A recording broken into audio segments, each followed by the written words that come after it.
Okay, Obi-Wan Kenobi, the first two episodes are now out on Disney Plus. And maybe you're wondering, isn't that title clickbait? Well, no, not really. I'm actually serious. In the spirit of Star Wars Celebration, later in the video, I will come back to it. But why this show is honestly as amazing as it is to watch brand new live-action Star Wars, it is, to me, the appetite before the main meal that is Andor. Because that trailer is... People are standing up.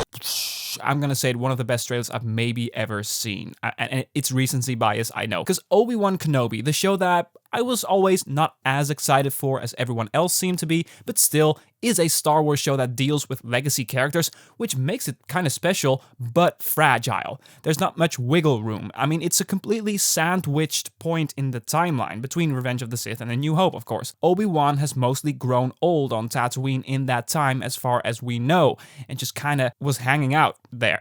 So is the previous known legacy around these characters being compromised, or is this becoming the brilliant story we never know we needed? That's at least one of my biggest questions, and I'm dying to talk about this. Hello, fellow Disney Plus watcher. It's nice to talk with you about Disney Plus today. If you love Disney as much as I do and enjoy talking about it, why not click the subscribe button to stay up to date, and please give it a like because it helps the video and the channel. Thank you so much. For now, let's talk about my impressions without spoilers, but I can't really avoid them later on in the video, but when I'll switch to spoiler mode, I'll be sure to sound all the bells and whistles.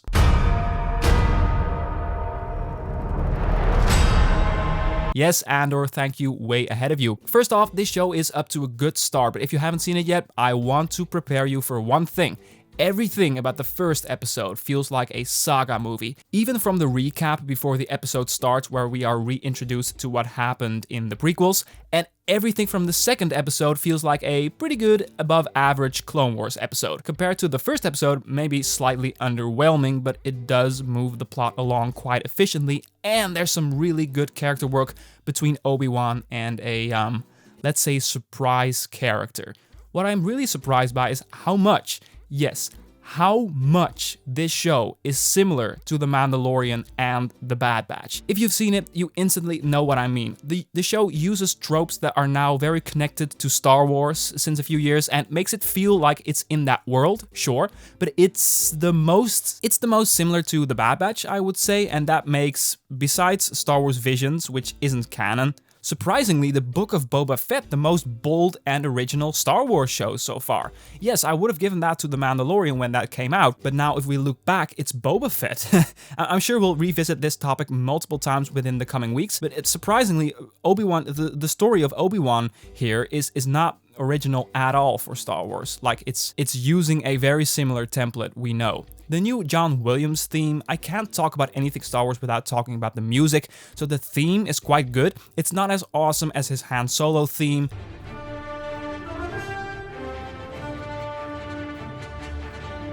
his tune for Galaxy's Edge,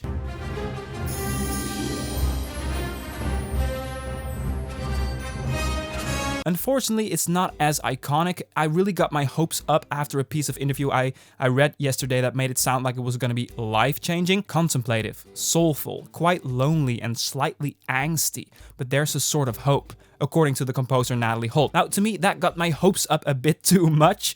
It's just John Williams doing his thing, which is always really good, but this is not in line with his most iconic work, I think. And I know it also takes time to sink in, and I just heard it, I know. The melody I found is a mix between the First Order theme from Star Wars The Last Jedi, yes, deep cut, I'm a nerd, and the main theme. Hear for yourself if you don't believe me.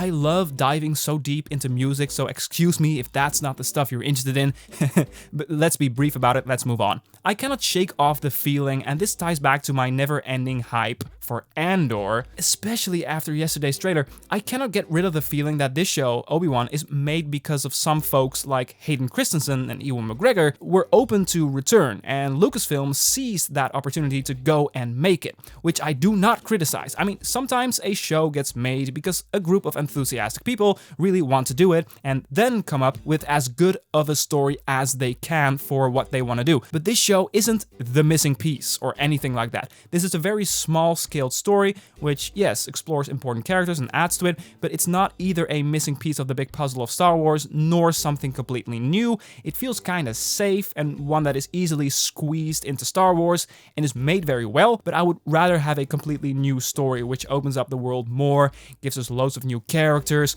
Looking at you, Andor. Yes, I have to shut up about Andor. I would have gladly taken another The Acolyte over this show. But the slow build-up and Obi-Wan's lonely hermit life, it feels very Star Wars, and the whole first episode is just presented to us as if it was a saga movie. And you'll see what I mean. Even to the end credits, they dropped the artwork style they did on Mandalorian and Book of Boba and really gave us Star Wars end credits with John Williams music. Now, that's very cool. I love it. This isn't a show where I'm jumping up and down out of excitement, screaming at my TV. Yet. But it is so far a show that gave me a very well-balanced, very calm and contemplative first episode, which gave me a New Hope vibes. The first episode takes all the time it needs. I really appreciate that. I guess that's why they chose to do a 2-episode premiere. The first one is really good, but doesn't give you the best idea of how the rest of the show is gonna be, and honestly, the second episode isn't that exciting for a separate release. As I said, an above-average Clone Wars episode with a point A to point B story. There's really a simple premise in the second episode, and if Obi-Wan Kenobi was a movie, this section would have been like, I don't know, 10 minutes. But yeah, so far I enjoyed it. I give it a thumbs up. It doesn't blow me away yet, but I know there's a lot to come. But there are some points I want to mention. I'm dying to talk about it, and I'm just gonna leave my script, you know, here. No, that wasn't my script, that just was a random piece of paper. But that means spoiler section.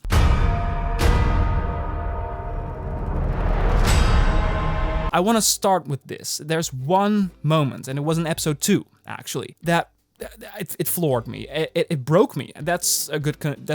See, I can't even put it into words how I felt about this. But so Tamara Morrison returns in the second episode as a clone trooper that lost everything. He's just sitting there, and Obi-Wan just, the look on his face when it was heartbreaking. He feels guilt for what happened. He wasn't there to protect his clones. He failed himself, you know. We know how he feels about what happened, but it's really painful to see it like this. And this was my favorite moment of the 2 episodes, even though it wasn't my least favorite episode of the 2.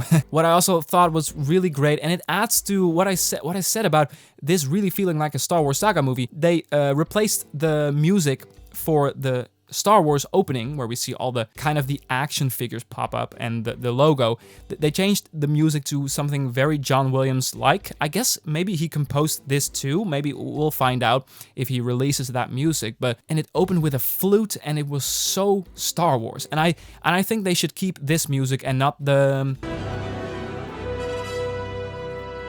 Mandalorian and Book of Boba. So great that we got Order 66, just a very brief moment, and I guess that was Reva. I'm not sure. By the way, I didn't talk about Reva yet. I realize that now. I like Reva a lot so far, but she has some weird lines, some weird acting moments, by the way, that are a bit cringe, but she is brutal.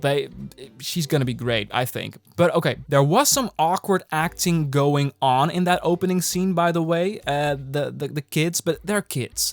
I mean, they had 2 lines, and they were not delivered well at all. It was once again that little kid in Revenge of the Sith. Master Skywalker, there are too many of them. What are we going to do? It brought me back to that. By the way, what I really liked too is that we saw the routine of Obi-Wan's life. And we saw, I counted 3 times in the first episode, we see him at work at the meat farm, cutting down one of his final pieces of meat, wrapping it up for himself. I don't know if that's allowed. The episode didn't make clear if that was the idea. Like, you get some money and a little piece of meat to go, but I'm not sure. But we see that 3 times, and it helps us see the passage of time, and I really liked that. And I really liked the moment, and I love when shows or movies do this. Take big changes a character has gone through or is going through and put it in very small moments, because sometimes the smallest of moments can tell us everything about big character changes. Or in this case, Obi-Wan has given up on everything and has given up on helping people, being there, being a Jedi. So when we see this worker not getting all his money and just getting paid half, Obi-Wan does nothing and he feels bad about it. You can see he feels bad about it. So I really like this. One of my favorite moments. There are a couple of favorite moments, but this was one of the best moments to me too. I don't know why I am forgetting about them all the time, but first I'm forgetting to talk about Reva, and then I'm forgetting to talk about the Grand Inquisitors in general. So no, the Grand Inquisitors, their power struggle is really interesting to me. It works. I love that there's a little battle going on. It's not just a few bad guys chasing a good guy. It's a few bad guys that don't really know how to deal with themselves. They don't have their act together, and they have a rogue character in Reva that doesn't take orders from people. It just creates this tension, and I really like Rupert Friend. He's a really good actor here. He does play the part as he's kind of creepy, you know? I do like him. I don't really like the third Inquisitor, I'm blanking on the actor's name. I don't know, it doesn't matter. You have 3 main Inquisitors in this show, and I thought he was a pussy, okay? And that's the point, because we have to see the contrast between Reva and him and how they're not getting along. I totally get why he's this way, but he felt a little too pussy. Oh, by the way, a bit confusing that the Grand Inquisitor died, I guess, because I thought this is before Rebels, right? So I'm not sure how they're dealing with this. I hope it's not a Marvel death, like you're never really gone. No one's ever really gone. No, I hope it's not that, but let's see where that goes. I think the acting and the dialogue is just good. I don't have problems with it overall. I mentioned some Reva stuff, I don't know.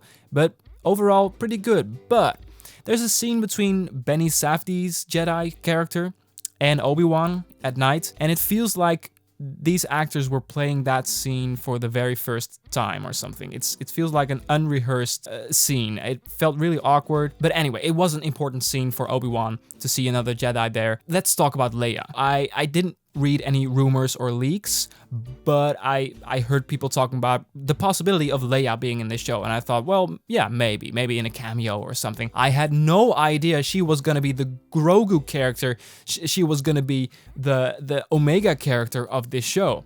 So yeah, again, kind of disappointed that we have so many shows that is about someone or some group of people, in the case of the Bad Batch, defective clones. In the case of Obi-Wan, a defective Jedi, if you want to draw the comparison there, because there is a comparison. He lost everything, and they lost everything. The Bad Batch and Obi-Wan are kind of in a similar spot that they have to protect, and they put up a mirror for them. And by the way, was that mention of Obi-Wan, was that Satine or Padme? It was talking about, you remind me of someone, Leia. Was it Satine or Padme? It could literally be, with the information that we're given, it could be both. So I don't know. But I really did enjoy, despite the fact that I realized, oh, this is another show like that. I really liked Leia, and I really liked how we see that she's already in every way a rebel, and then she makes sense in how she behaves. I love the scene. I want to float. Please, Obi-Wan, just you're a Jedi, right? Prove it. Make me float.